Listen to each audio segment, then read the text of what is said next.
blessings be upon our Master, the Holy Prophet Muhammad, and his pure immaculate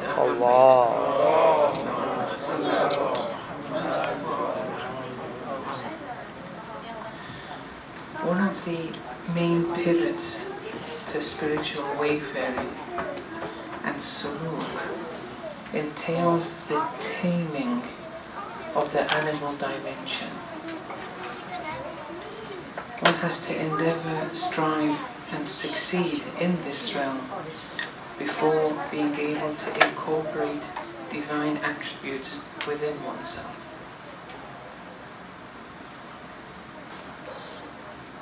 With a closer look at the Sharia, one sees that many of the fatwas in the Sharia, the underlying philosophy behind those fatwas is that of taming the animal dimension. And that's why the Sharia has come in many instances. And during the day, there are 101 different actions that we may encounter and that the Sharia has prescribed us to do in a particular way. And the underlying philosophy behind those actions is that of taming the animal dimension. I just want to give a few examples so that you understand the practical benefits and potential of suluk that the Sharia has. In the realm of eating, how one eats, when one eats, and what one eats, all plays a role in relation to one's soul. It can tame the animal dimension, leading the way to spirituality, or it may enhance the animal dimension. Depends on how you do it. The Sharia here has given clear prescriptions on how to eat, when to eat, and what to eat. In relation to how to eat, it says, for example, eat slowly. Why? Because animals eat fast. It wants to tame the animal dimension within. It says it's mustahab to eat slowly. And when you see mustahab and makruh and the Sharia, wajib and haram, all these have irfani meanings deep down. It's just illustrating, demonstrating to you the way you're shaping your hereafter's body right now, how you're shaping it. If you do a mustahab action, you're shaping your hereafter's body right now in a positive way. And so on and so forth. It says eat slowly, don't eat fast. Animals eat fast. Don't enhance the animal dimension within. Or for example, it says eat in small morsels. Animals eat in unbalanced morsels. You're a human. Animals eat, you eat. They eat for biological purposes, you eat to become a person. You eat to build a hereafter. Also, we see that the Sharia prescribes and counsels that we eat together, don't eat alone. Because when you eat alone, it's more likely that you eat fast than when you eat in front of others. Eating alone also precipitates the animal dimension within. Animals eat alone. They just take a piece of their share and they go in a corner and eat. We have to try to learn to eat together. I know it's very difficult these days, but at least 1 or 2 meals a day, if you do your best to all together, you eat, and there are many philosophies behind that we'll come to on top of.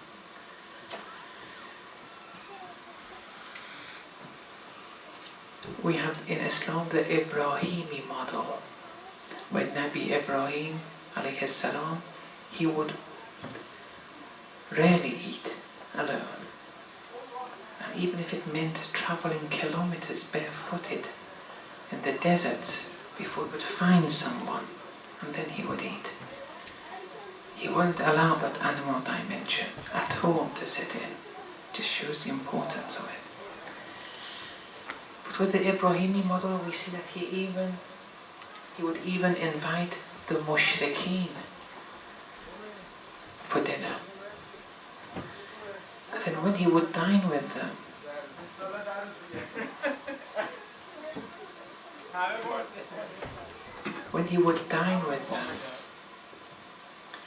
he would give them spiritual food also. This physical food is a conduit to spiritual food. And then you would see that those mushriks people, after dining with Nabi Ibrahim, they would even convert to Islam.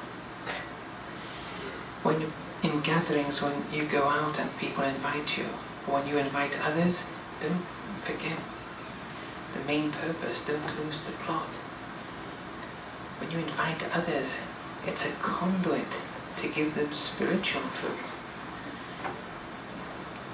Otherwise, if it's just eating for the sake of eating, dining for the sake of dining, celebrating for the sake of celebrating, lawlessly, that's not what the Sharia intends. It's not haram, but there are inner purposes behind these actions of the Sharia. He would give spiritual food whilst giving the physical food. And he had converted many like that. And this is something which is very important. And I just want to give a very quick story of one of the members of my own family who's passed away now, my great aunt. Just to highlight the importance of this point, she was illiterate. She had 7 or 8 masters or PhD children, and the husband passed away very quickly, very early. She was of the type that whenever it was lunchtime, she would always invite the local street cleaner who would be cleaning the streets at that hour, invite him in. And those PhD literate children, they would go against this action of hers. But she was very adamant that they must be fed too. This action of hers, no one understood. She, one day before passing away, she saw Israel, the angel of death. And Israel came to take her away. And she said, this illiterate woman, she said, "Come tomorrow." And Israel said, "So be it." And then in this 24 hours, she prepared her funeral ceremony, everything, from the food and all the other minute details. Did her ghusl, wore the kafan, went into the coffin. Now all the children were complaining as they thought she was becoming a bit ill, at least mentally. Then when she went into the kafan, she passed away, exactly as she had said. It's not about knowledge, it's about a pure heart. This knowledge can easily, very easily, become a major veil to spirituality. One has to be careful. Certificates aren't any guarantee for the hereafter. Anyway, the point is inviting people. Then the question is, what we eat also has an effect on our spirituality. Why has the Sharia prohibited certain foods, permitted other foods? There must be reasons. For example, why is the meat of pigs haram? Why is the meat of dogs haram? Why are the meats of predators haram? And then why is the meat of cattle permitted? Why is pig meat haram? Now there are many scientists who, out of sincerity, they want to prove why pig meat is haram scientifically. They find one or two chemicals in it and say this is the reason why Islam has prohibited pig meat. It's not about this kind of thing, you know. They're limiting Islam to the physical realm when they do such things. And then years later they find the same chemicals in other meats. You know, it's going to cause problems. Although their endeavours are holy, but the method is wrong. We have to go a bit deeper into why is pig meat haram. The Urafa have suggested some possible reasons.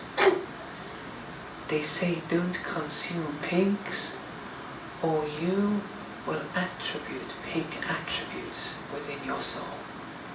And you will be a pig with pig attributes. And what are the attributes of pigs? You can easily go and search it for yourselves, such as greed and different forms of shahwa. You eat pigs, you'll acquire those attributes. You consume the meat of dogs, you'll acquire those attributes. Now, some people, it's a bit difficult to digest that. But rationally, why do we say refrain from having bad friends? Because those attributes will be conveyed to you or to your children. You tell your child, don't have bad friends. Because those attributes of that bad person can easily convey onto your child or onto you yourself. Now there's no physical contact there either, but the transition of vice and vicious attributes is something which all rational people, Muslim or non-Muslim, accept. Now imagine you eat the actual meat of an entity. Well, that transition, a fortiori will arise.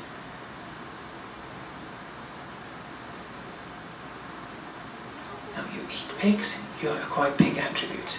You eat dogs, dog attributes. Are your predators haram? Because you'll acquire predator attributes. All this, the Sharia wants you to be an insan, a true human being, reaching human potential, being Allah-like. These are all impediments, barriers. Then some animals have predator instincts, but they're not predators, like rabbits. But they have certain predator activities, like when they dig under the grass, for example. It's a very predator-like action they do. Islam says it's haram. There's a rationale, but the rationale is spiritual. Don't look for physical causes. Don't look for physical rationales. It's spiritual, it's to do with you. Your soul, your elevation of your soul. And then we come to cattle, like cows, sheep, camel. Then it becomes okay to consume. Why? Because these animals are benign. They don't have any dangerous attributes. However, if you overeat even meat such as cows, sheep and camel, then if you overdo it, you'll acquire cow attributes, sheep attributes and cattle attributes. What are they? You become very sluggish, lazy. You don't endeavour. This meat consumption that we see today in the West and in the East, it's not the goal in Islam. It was never meant to be like this. Islam has a vegetarian, a green identity with it, within its own limitations and boundaries. But there is a green dimension to Islam. It doesn't approve of eating a lot of meat. Some prescriptions say once a day, once every 2 days, once every 3 days. But this mass production and the mass stock trade that we see today, no, this is not how Islam wanted it. Now I'm not saying from, people to change their diets from tonight. Even if you want to have meat for lunch and for dinner, very little though. Don't overdo it, even with halal meat. Because then you acquire those attributes of cattle. Now on the margin, then the question of having pets arise. Can we have pets in Islam? The answer in general is yes, from a fiqhi point of view. Although you're not allowed to buy, for example, dogs or pigs. But other pets you can purchase. But with other pets there are things you have to be careful about. Yes, from a fiqhi point of view, it's okay. You can, for example, purchase a cat or other animals. But the thing you have to be aware of is that you shouldn't acquire a dependency or affinity towards the cat. Show it respect, no problem. Show it compassion, no problem. That goes even for dogs and pigs. You see a dog on the street, it's okay to show compassion. It's a creation of Allah. It's not bad. Being najis doesn't mean it's bad. These are totally different concepts. Be careful you don't raise your children thinking this is najis means this is bad. Because in a conference once in Oxford, animal psychologists were there, and they made a very important observation. It's not 100%, it's an association they made. They concluded with that children who have violent or negative attitudes towards animals in their childhood years, they're associated with having hostile and violent behavior with their family in later years. And in Islam, just because something is najis, it doesn't mean it's bad. This has to be explained. Anyway, the important thing is show compassion. Islam is all for compassion with animals. In our vast compendium of traditions, if one searches, there may be 8 or 9 specific rights that animals are afforded in Islam. And compassion is one of them, never showing violence towards them, and so on and so forth. But the point isn't that. The point is, even if you, for example, purchase a cat, don't acquire an affinity towards the cat. Don't acquire this dependency upon the cat. If you do, you become cat-like. You acquire cat attributes. That's the whole aim of not acquiring affinity. You're an insan, you're human. Islam wants to do something that you don't acquire animal attributes. Having pets is okay, but be careful not to acquire attributes of the cat. And so on and so forth. The story, it may not be a true story, but it's on a par with principles of irfan. And that is, there was a king, and the king had a daughter, and the daughter would never marry. And then the king had brought the best physicians, they couldn't find the cure. And then the king brought a hakim, a wise one. And the wise person went and looked at the daughter's environment where she was living. They came back to the king and said, she has a cat. Get rid of the cat and let her have pigeons, and the fear will go. And then this is what happened, and she ended up marrying. The rational being. In cats, one of their attributes, forgive me for saying this, is their mating practices. It's very violent. Here, this daughter had cats, and she would see this, and she saw it to such an extent that it made her scared of marrying. Whereas pigeons, their mating practices, it's very smooth, very calm, gentle, so on and so forth. And then see, the point being, all these were 3 meals. Right now I don't want to discuss that, although Islam has given very specific regimes of diet, but I fear as if I open that up and people will want to do that from tomorrow, it may lead to some imbalances, especially during the holy month. Here, between the meals, some people just out of habit, whatever is handy, they eat and consume, like snacks or coffee. See, this is also an animalistic attribute, to eat whatever's handy. Rather, when you have the 2 or 3 meals a day, you confine yourself to those meals. For example, if lunch is 1 o'clock, lunch is 1 o'clock.